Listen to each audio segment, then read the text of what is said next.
Bueno,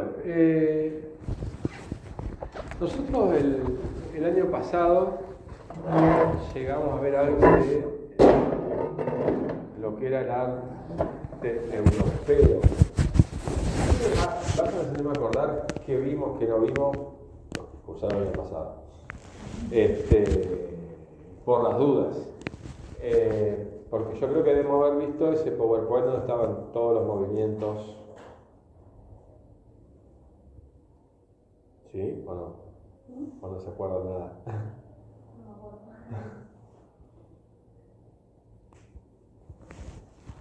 Bien. Impresionismo, prerrafaelista, escuela de Barbizón, realista, naturalista, románticos. Sí, pero lo estamos viendo por separado. Claro. Pensé que hablar como de un PowerPoint que tenía todo. ¿Sí? No, estaban primero uno, después otro. ¿Sí?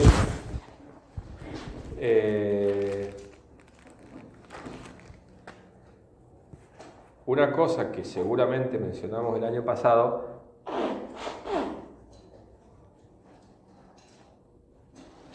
fue que era notable la cantidad de estilos que se dieron en el siglo XIX. Si nosotros miramos lo que hemos visto para atrás, el medioevo, renacimiento, barroco, rococó, digamos, había un estilo y después venía otro y ese estilo duraba como 100 años o más. Y de repente en un siglo aparecen 30 estilos diferentes, bien diferentes. Y eso tiene que ver con los grandes cambios que se produjeron en Europa en el siglo XIX. O sea, Europa estaba permanentemente cambiando, pero esta vez los cambios tuvieron una característica que no habían tenido hasta entonces, y que es que a partir de la Revolución Francesa, que se da a finales del siglo XVIII, 1789 o por ahí,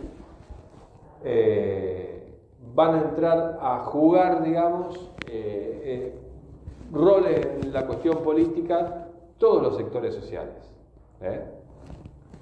Antiguamente, el emperador del Imperio Franco se peleaba con el rey de Inglaterra, y el rey de Inglaterra después con el rey de Francia, y con el del Imperio Austrohúngaro, y siempre se manejaban a nivel se reventaban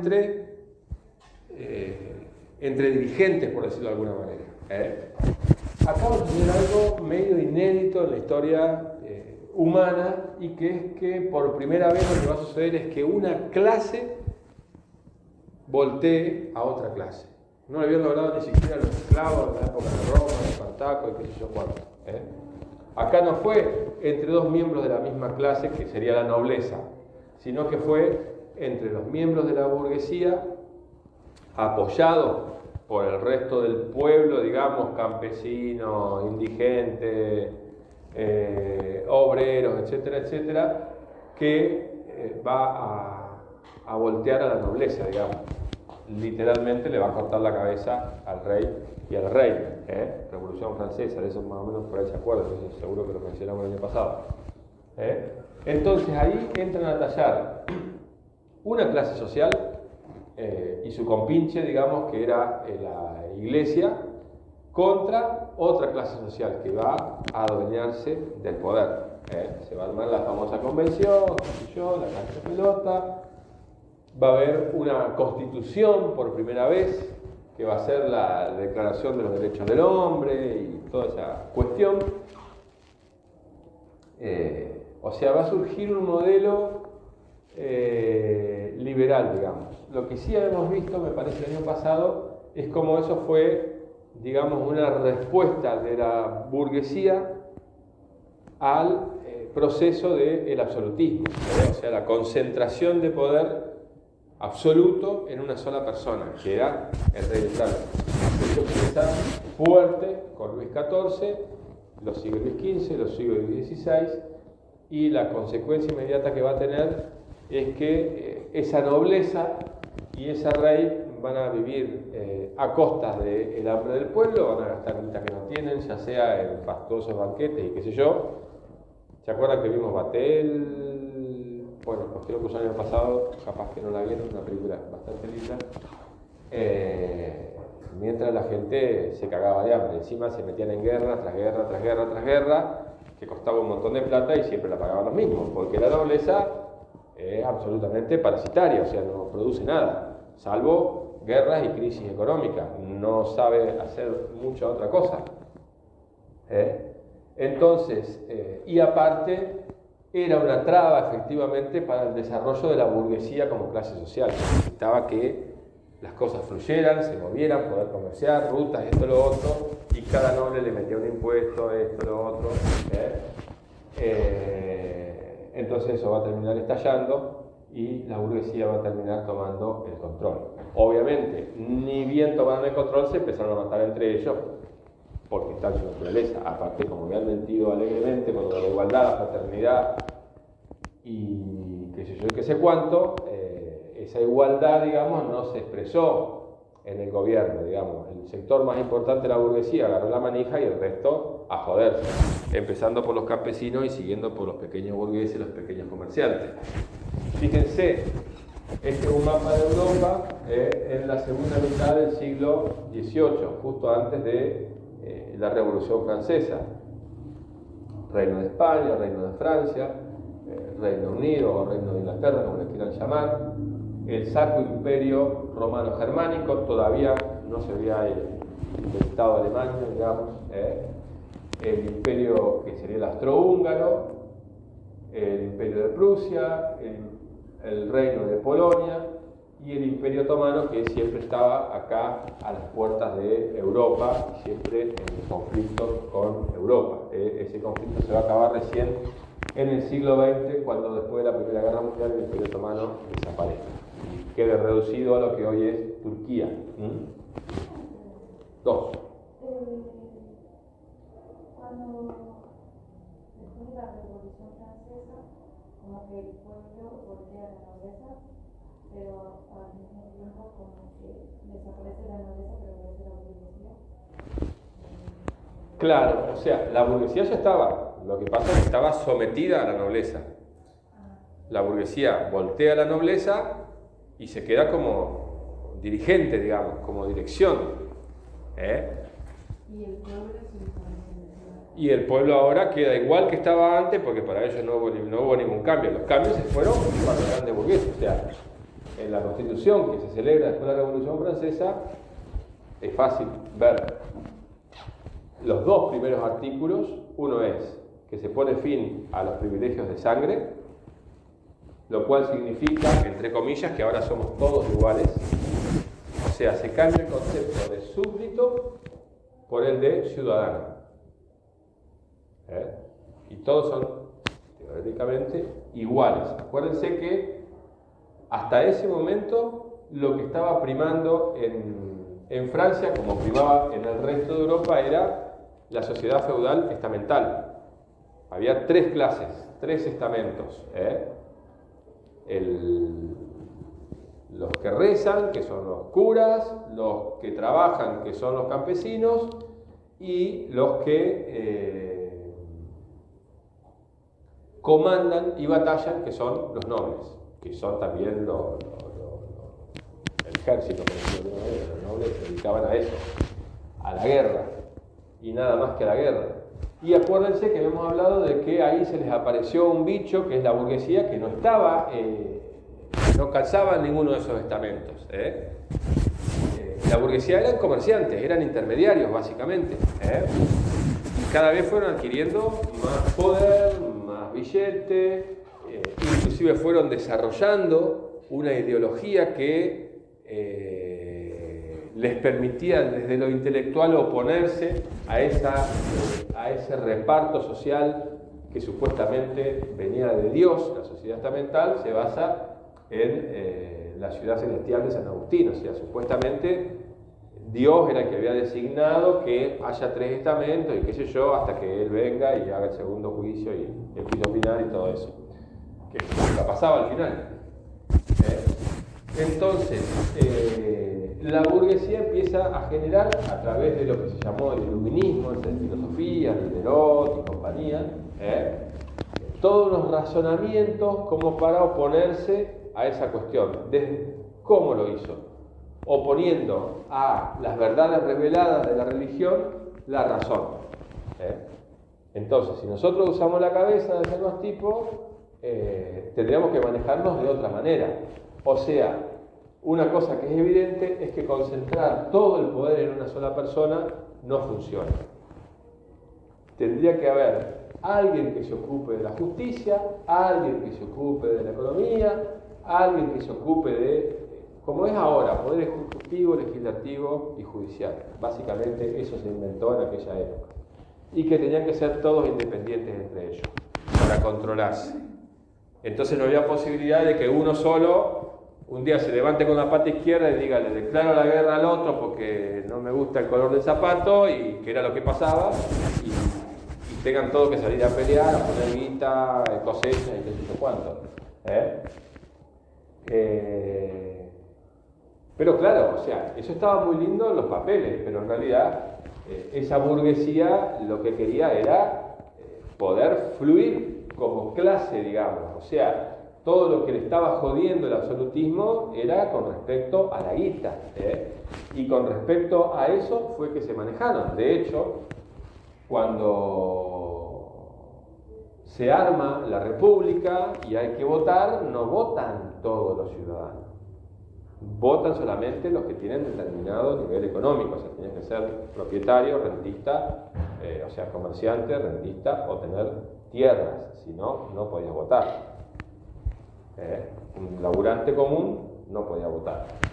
Paralelamente a eso, porque esto hay que verlo a varios niveles, uno a nivel de las cabezas, digamos, y otro a nivel de la gente, porque paralelamente a eso estaba pasando otro proceso acá, y que estaba terminando. Digamos que con la Revolución Francesa termina todo el proceso de expulsión, que eso algo hablamos el año pasado, de los campesinos de sus tierras, que había empezado más o menos a fines del siglo XIV, principio del siglo XV.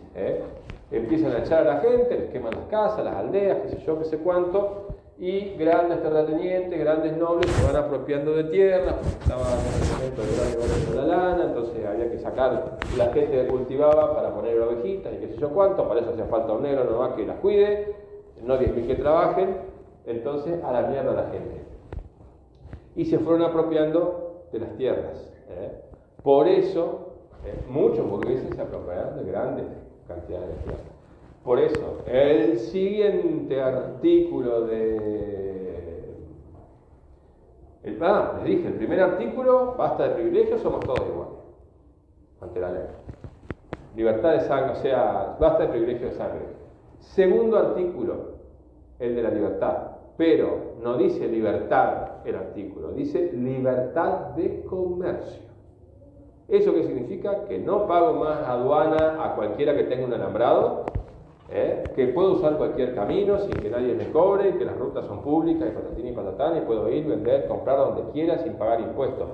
Porque piensen que esos pagos aduaneros implicaban pagarle al señor feudal, pagarle al Estado y pagar a la ciudad o al terrateniente que donde estaba la aldea o la ciudad donde yo iba a comerciar. O sea, tenía que pagar para hacer un despelote. O sea, se me iba toda la guita, mi ganancia, o no se me iba, pero una buena parte de lo que yo ganaría se lo tenía que dar a una manga de parásitos que encima no me daban nada, porque ni siquiera se molestaban en pasar la topadora por los caminos. Bueno, más o menos como pasa ahora, que andan todos puteando, que no nos arreglan el camino, que no podemos entrar hasta el pueblo o a tal zona. Entonces, ahí nomás, libertad de comercio. Siguiente artículo.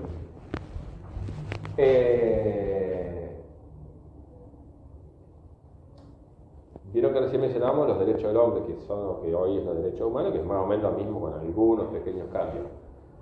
El otro artículo es interesantísimo, porque dice que toda persona individual tiene derecho a la propiedad privada, obviamente. Lo cual que significa que se acaba por ley la propiedad privada. porque ahora la propiedad, en vez de estar en manos de las personas que la necesitan o que la usan, están en manos de quien las tiene. Y esta gente se las había apropiado ilegalmente. Y ahora quedan como dueños legales con el título y todo. O sea, blanquean todo el robo que hicieron durante 400 años de las propiedades de los campesinos. Más o menos lo que se hizo acá cuando la conquista del desierto, cuando vieron que acá venían los españoles y decían, bueno, vamos a fundar una ciudad y repartimos tierra. ¿Quién nos repartió tierra? A los amigos, y esa tierra no había nadie, no. Había indios, vengan los indios, a trabajar o los matamos, chao. Y en algún momento apareció el título. Bueno, ya estaba inventado en la época acá de la colonia. Entonces viene a blanquear una situación inédita, porque si nos vamos 500.000 años para atrás, eso nunca había sucedido. Que alguien sea dueño de una parte del planeta, digamos. O sea, sí, podía apropiarse y usarla y todo lo que quieras, pero no enajenarla y todo eso. Por ahí los griegos lo hacían, los romanos también, pero de una manera diferente. Pero esto de que quede así reglamentado, ilegal, se arma acá. Yo puedo enajenar la tierra, puedo comprarla, puedo venderla, puedo alquilarla, puedo hacer un montón de cosas. Se apagó la pantalla. Entonces, en ese estado de cosas, los campesinos que habían sido expulsados, llegaban a las ciudades porque no tenían a dónde ir y en las ciudades se hacinaban. Ahí empezaron las leyes contra la mendicidad, ¿se acuerdan que algo vimos la vez pasada? Que todo el mundo estaba obligado a trabajar, que para mendigar había que tener un carnet. A uno le daban el carnet de mendigo solamente si, por ejemplo, no sé, le faltaba una pata o algo por el estilo que le impedía trabajar. Si no, se lo declaraba vago y por lo tanto iba en cana. Si ibas en cana, cualquiera podía reclamarte como esclavo. O sea, si yo era propietario de tierra, iba a la policía y decía, dame todos los vagos que tengan y me los llevo a trabajar gratis. Si uno era niño, te metían en cana hasta 3 veces. A la tercera, a la cuarta vez que te agarraban, a la horca, derecho viejo. No había otra historia, o trabajar o chao.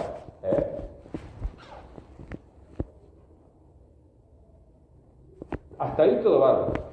Pero esa clase de los marginales, digamos, va también a sufrir un cambio importante, porque también en esta época, acuérdense que aparece lo que llamamos el maquinismo en la gran industria en el siglo XIX. O sea, los talleres donde se producían cosas se convirtieron en fábricas monstruosamente grandes. Y toda esa gente ahí fue mano de obra prácticamente esclava para los capitanes de la industria, como le decían acá.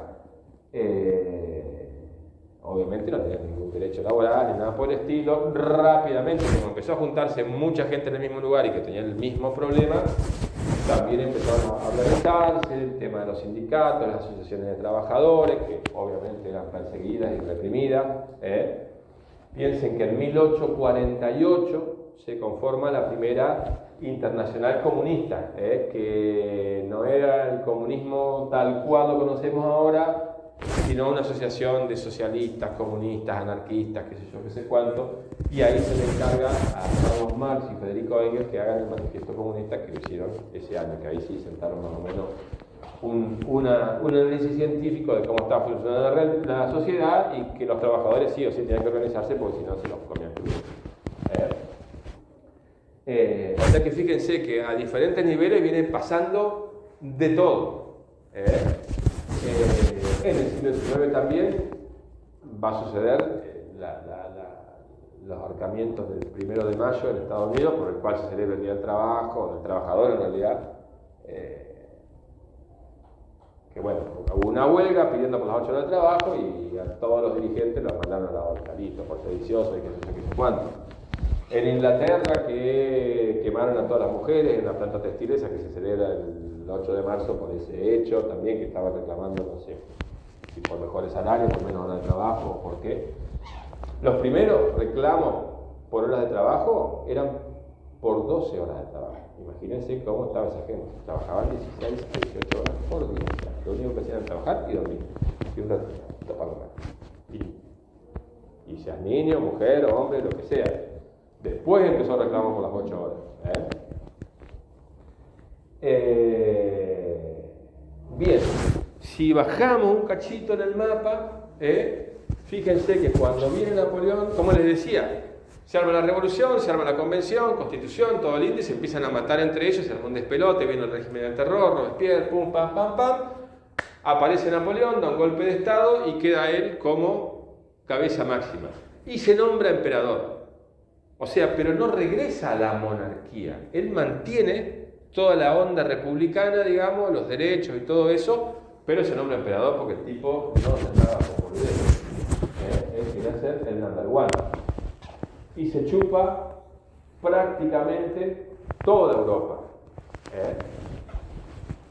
Es derrotado finalmente en 1815 en la famosa batalla de Waterloo, donde estuvo Cervantes, ahí perdió un brazo, por eso, no, era el Lepanto, el manto del Lepanto. Es que Cervantes que escribió Quijote, para la gente.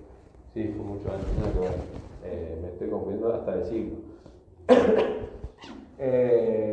Pero bueno, Cervantes perdió una batalla y perdió la mano. Para enfrentar a Napoleón se va a conformar la llamada Santa Alianza, que la tenemos por acá,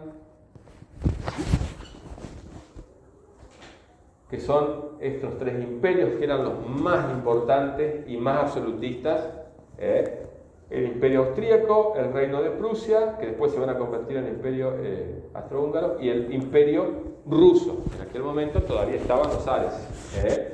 De hecho, creo que en este momento estaba Pedro el Grande. Ellos van a decidir que como ellos son dirigentes por mandato divino, necesariamente tienen que dirigir los destinos de Europa y del mundo y esto y lo otro, y se comprometen a luchar contra cualquier idea liberal y a erradicar el gobierno de Napoleón. Bueno, finalmente lo derrotan. A esa alianza luego se va a agregar Inglaterra, medio a regañadientes, se va a agregar España.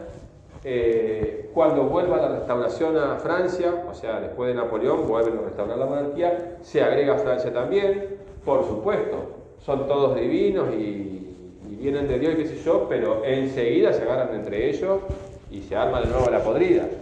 El otro compromiso que tenían era tratar de sacar las guerras afuera de Europa, o sea, dejar de matarse entre ellos y pelear contra los de afuera, cosa que no sucedió. Se siguieron matando entre ellos, pero aparte también reventaban los de afuera, o sea, no es que los de afuera nos salvamos.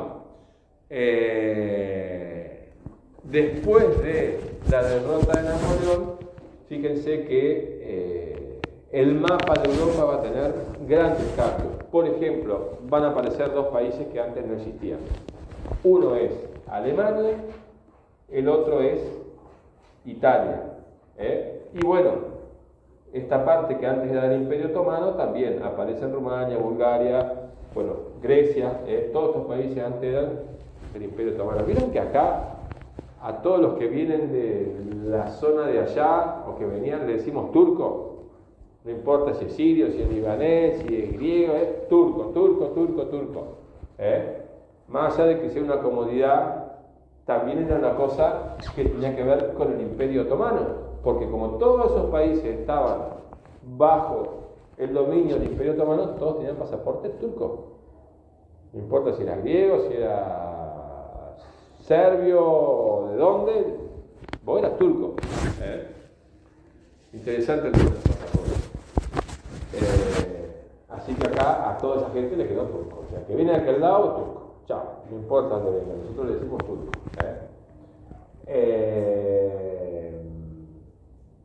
Se va a restaurar la monarquía en España, con todo ese despelote de Napoleón cuando invade España y toma prisionero a Fernando VII, que era el rey. Empieza el quilombo acá de las independencias. Nos quedamos sin rey y ahora ¿qué hacemos? ¿A quién le rendimos cuenta? ¿No había que rendirle cuenta? Bueno, nos declaremos independientes, hagamos repúblicas. Antes que todo esto se había independizado y había constituido la primera república liberal Estados Unidos, o sea que también se lo miraba con mucho respeto y como un ideal a llegar, porque era un país democrático, tenía parlamento y todo, Así que muchos en América intentaron hacer lo mismo con mayor o menor éxito. Más bien con menor éxito, prácticamente que los únicos que nos declaramos independientes en esa época fuimos nosotros. El resto armó juntas y qué sé yo, pero cuando vuelve Fernando VII les da hacha y palo. Y recién ahí empiezan a declararse independientes, allá en la segunda mitad del siglo XIX. El único país que se declaró independiente antes que nosotros, antes que todos en América, fue Haití. Aunque usted no lo crea, nadie habla del pobre Haití, que pagó cara su independencia, pero fueron los primeros que se declararon independientes. Y hay una linda muestra de cómo la libertad, la igualdad y la fraternidad funcionaban solamente para cierto grupo. Porque, ¿por qué se declara independiente Haití? Haití tenía unas plantaciones, habían traído negros, etcétera, etcétera, etcétera. Haití era colonia francesa, no española. Cuando aparece la convención y dice, ahora todos somos iguales, se acaba la esclavitud, porque el ciudadano, los negros, se imaginan, estaban bailando en una pata en Haití. Cuando dijeron, bueno, mándanos los papeles, que somos libres, independientes, que ustedes sigan trabajando como hasta ahora, no nos rompan las pelotas, porque esta libertad es para nosotros. Y de nosotros para lo que nosotros querramos.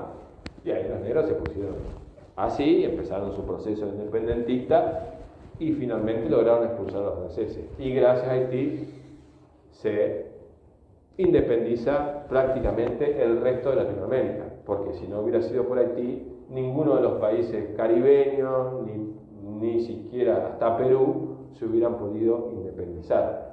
Porque como Haití era el único independiente, todos los revolucionarios recibían armas, apoyo logístico y asilo en Haití. A Bolívar, cuando se le ponían en verdad papá, rajaba Haití, y ahí le daban asilo, le armaban un ejército y volvía de nuevo. Pero bueno, como son negros y todo eso, nadie les da pelota, pero fueron los primeros, los más capos. Y lo pagaron caro, vieron cómo estaba Haití. Es un tipo de Haití.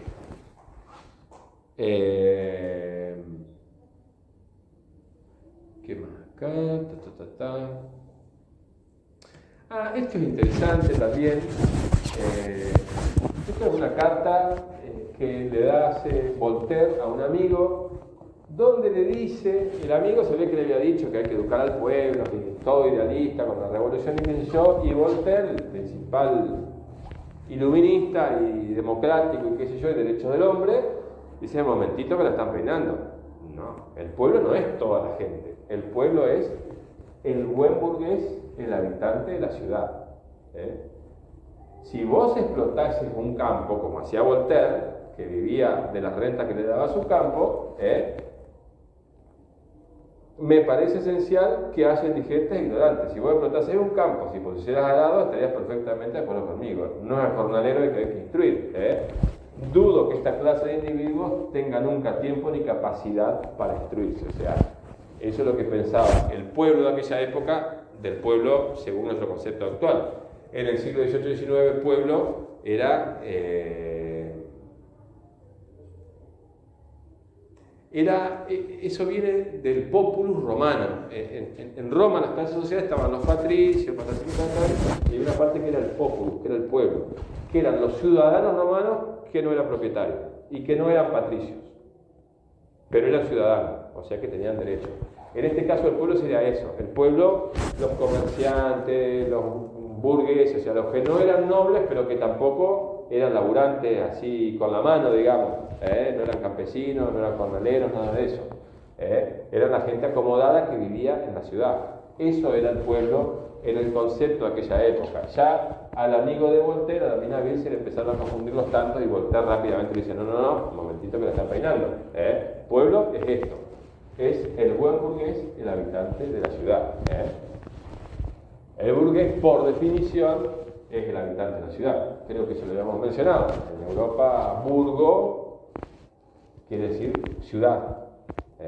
Por eso, a los que habitaban en las ciudades les decían burgueses, y por eso hay tantas ciudades que terminan en Burgo, Estrasburgo, Edimburgo, San Petersburgo y millones más. Es como decir la ciudad de Gualeguaychú, diríamos Gualeguaychú-Burgo, si estuviéramos allá. Entonces, por acá dice un machetito de un poco lo que pasaba en ese contexto. La revolución industrial. Todo esto en medio de los quilombos, la guerra, Napoleón, la aparición de la máquina de vapor, que fue lo que hizo la gran explosión para que surja la revolución industrial. Asentamiento de campesinado en las ciudades, gran industria y la creación del proletariado, que antes no existía. Empiezan las luchas sociales del sindicato. Esto, si quieren, después se los pongo en la plataforma, no hay problema. Colonización, grandes zonas de África, la India, todo eso. Cuando se empiezan a armar las independencias en América, clavan los ojos y las garras en Asia y África.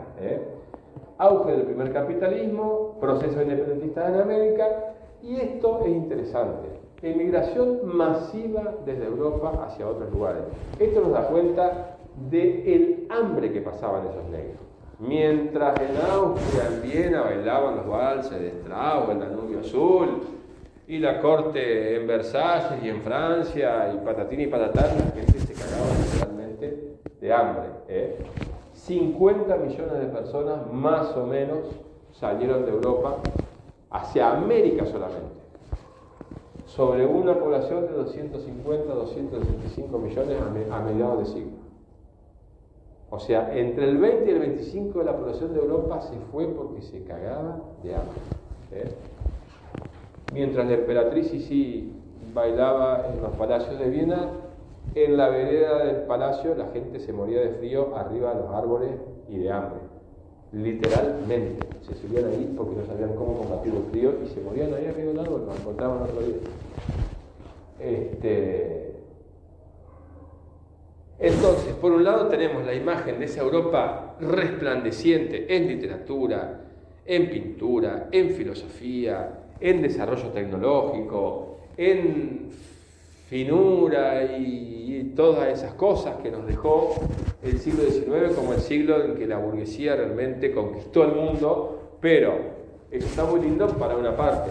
La mayoría no pasaba así.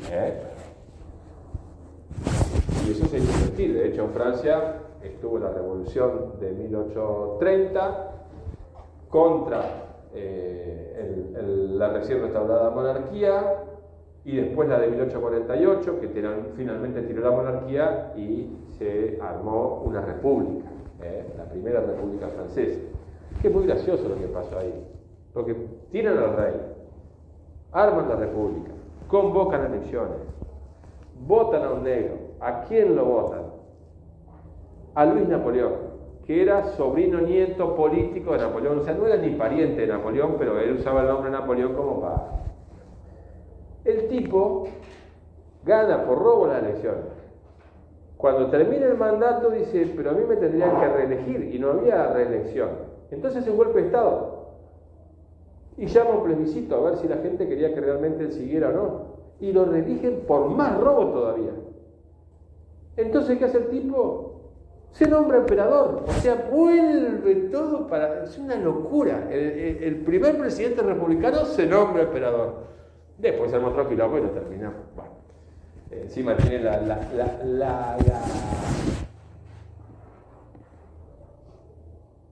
descabellada idea. Los franceses se pelean siempre con los alemanes. Y en la guerra franco-prusiana la ganaron los franceses. De hecho, la ganó Napoleón, lo hizo Percha. ¿Pero qué? No existía Alemania todavía. Eran un montón de ducados, principados que más o menos se juntaban y peleaban como podían. Pero cuando Luis Napoleón quiere volver a invadir Alemania, ¿qué va a suceder? Alemania ya es una nación, ya no son un montón de pedacitos. Ahora es un todo unificado con un ejército centralizado, lo hacen mierda. En la primera batalla, en la batalla de Sedan, lo hacen mierda. Y ahí,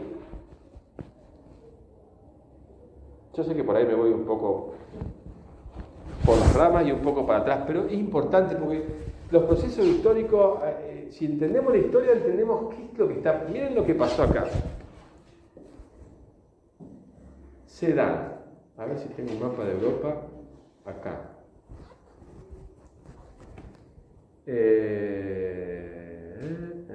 Acá, el Imperio Sacro-Germano.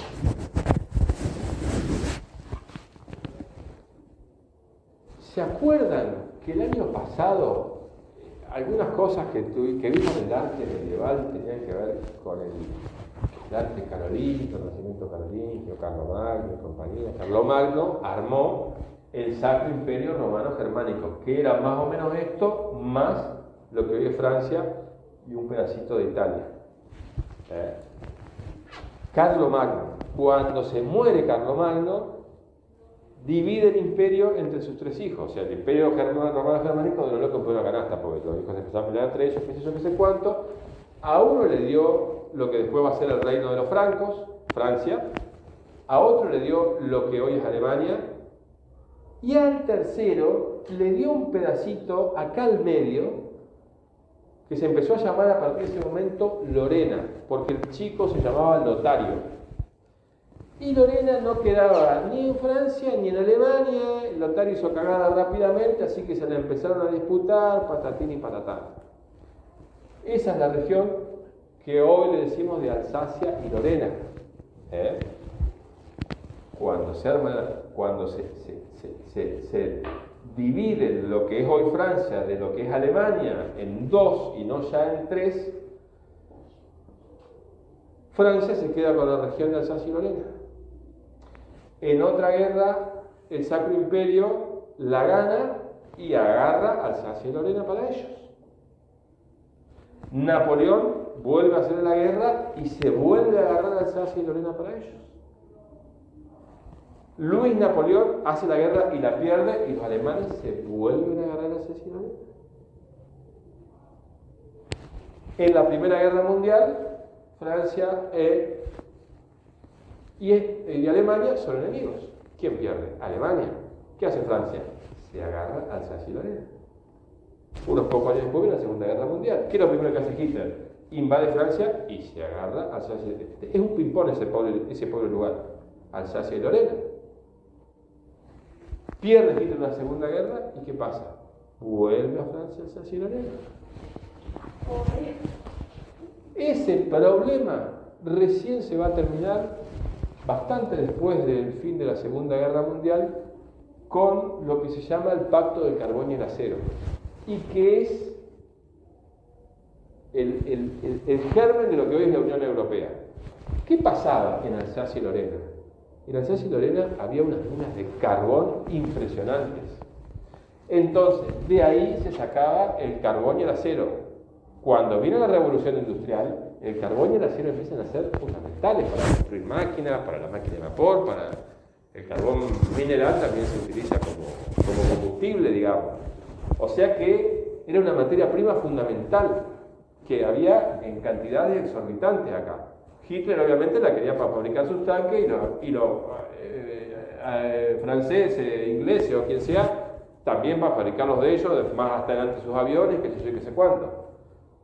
Entonces, como eso, hacía 1000 años que venía pim, pam, después de la Segunda Guerra, que se forman todas esas organizaciones, la ONU, que se llama, dicen, todos los europeos se reúnen y dicen, bueno, vamos a poner cachitos. O sea, todos los europeos no, los que ganaron contra la guerra. O sea, Reino Unido, Francia, España, Alemania, Italia, y ahí para de contar. Y dijeron, ¿por qué esta zona, que es de conflicto, y que va a seguir siendo de conflicto acá en adelante, no la usamos todos por igual? Todos tenemos derecho a sacar carbón de acero acá, y nadie puede prohibir. Hagamos un pacto, que se llama el Pacto del Carbón y el Acero, y a partir de ahí se solucionó el problema. Y de esa primera unión, después va a salir lo que es hoy la Unión Europea, que después empezó a meter países a lo loco. Entonces fíjense desde dónde viene el quilombo mal terminado, desde Carlomagno, siglo IX, y esto termina en el siglo XX, 1100 años, pateándose Alsacia y Lorena de un lado a otro para ver quién se quedaba con las materias primas. Impresionante.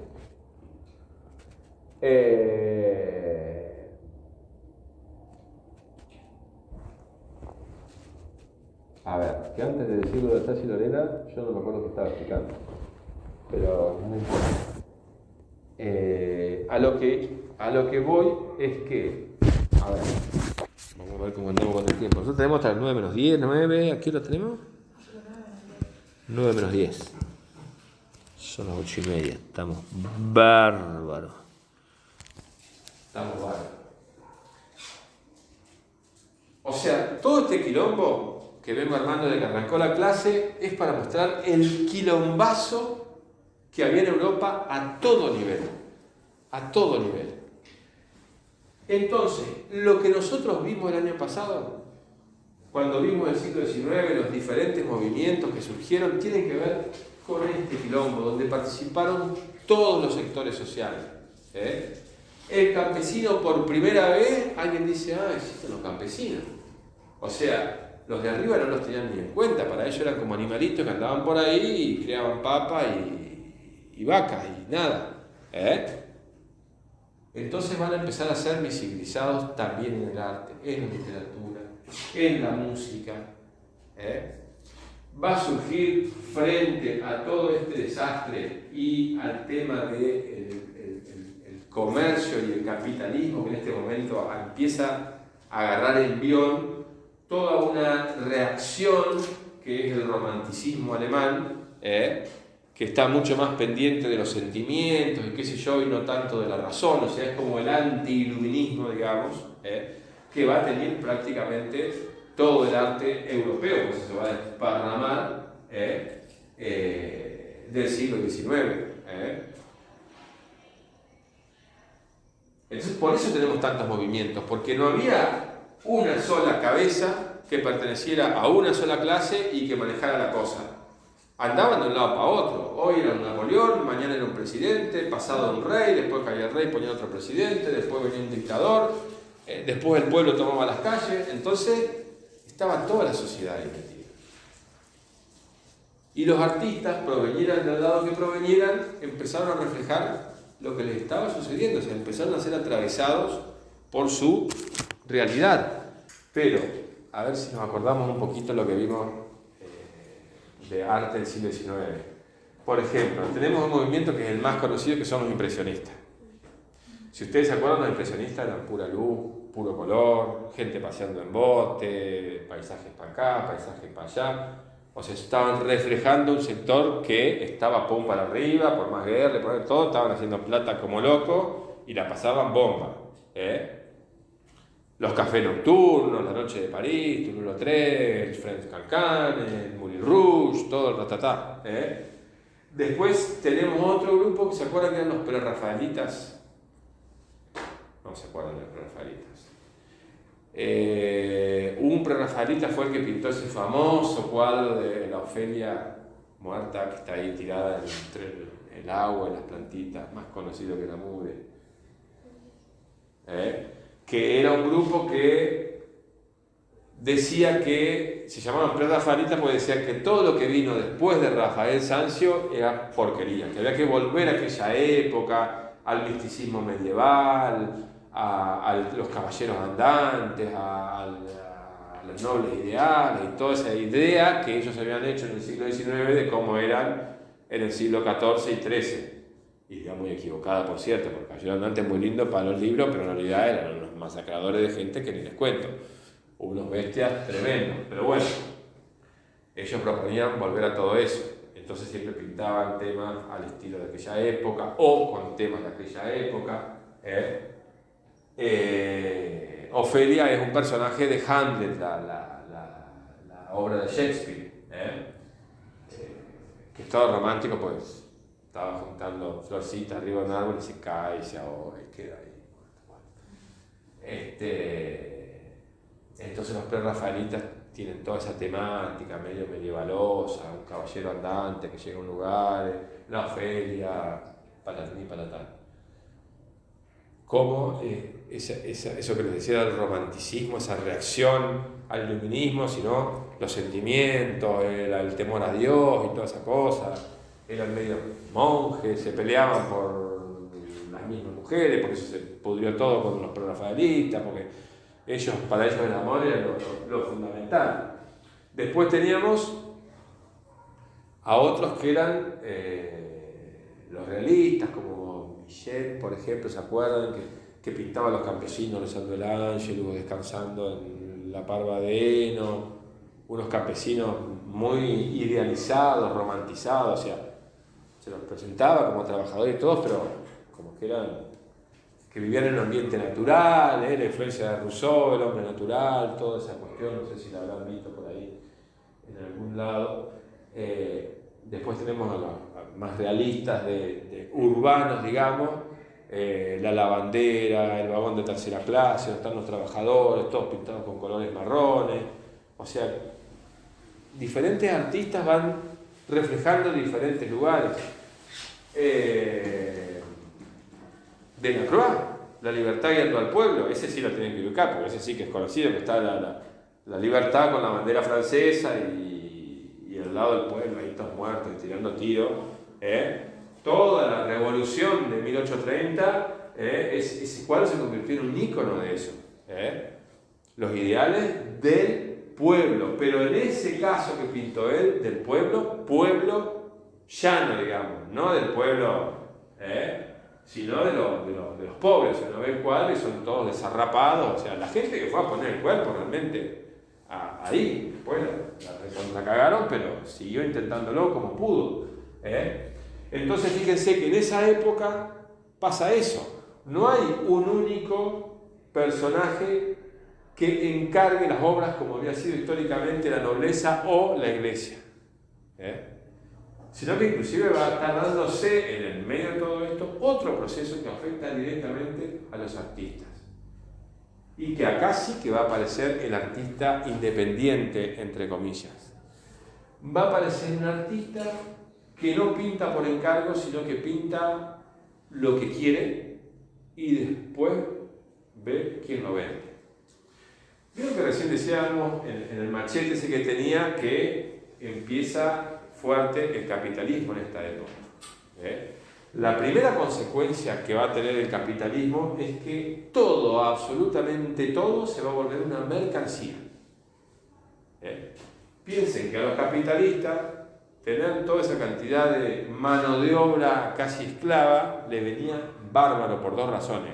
Porque gastaban poco en pagar mano de obra y porque lo que cobraba esa mano de obra se lo tenía que volver a gastar comprando. Porque esa gente que históricamente había sacado todo lo que necesitaba de la tierra, se hacía su ropa, se cosechaba su verdura, tenía su carne, su vaca, su pollo, lo básico lo tenía, ahora no tenía más medios de vida, le habían sido arrebatados junto con la tierra. Entonces, ¿cómo consigo la comida? ¿Cómo consigo la habitación? ¿Cómo consigo la ropa? ¿Cómo consigo todo? Tengo que pagarlo. Y alguien lo tiene que fabricar. O sea que el mercado se amplió al infinito, digamos. Sí, había como un constante movimiento. Claro. Que bueno, el futurismo no refleja eso, ¿no? ¿Cómo? El futurismo. Bueno, el futurismo tiene mucho que ver con eso. Ya el futurismo del siglo XX.